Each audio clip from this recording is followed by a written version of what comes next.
पालघर जिल्ह्यातल्या बोईसर तारापूर औद्योगिक क्षेत्रात छोटे मोठे 1250 कारखाने आहेत। हे कारखाने मोठ्या प्रमाणात सांडपाणी तसंच केमिकल युक्त पाणी सरसकट नाल्यात सोडत आहेत। परिणामी इथली शेती नापीक झाली आहे।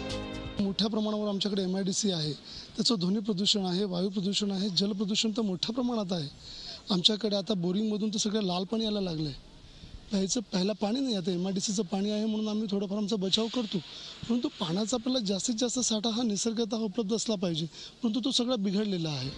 1250 कारखान्यांतल्या दूषित पाण्याचा निचरा व्हावा म्हणून किमान 100 MLD एवढ्या CETP प्लांटची आवश्यकता आहे। मात्र प्रत्यक्षात फक्त 25 MLD प्लांटवरतीच भागवलं जात आहे। विशेष म्हणजे या प्लांटची मुदत 2011 मध्येच संपली आहे।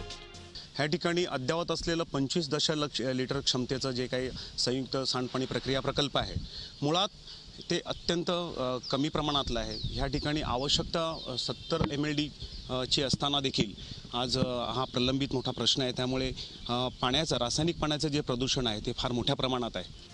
कारखान्यांच्या या प्रदूषणाविरोधात स्थानिकांनी अनेक आंदोलनं केली, मात्र त्याचा काहीच उपयोग झाला नाही। तर महाराष्ट्र प्रदूषण नियामक मंडळ काहीच कारवाई करताना दिसत नसल्याचाही स्थानिकांचा आरोप आहे। शिवाय याबाबत कॅमेरासमोर बोलायलाही अधिकारी तयार नाही। हर्षद पाटील, झी मीडिया, पालघर। झी 24 तास रहा एक पाऊल पुढे।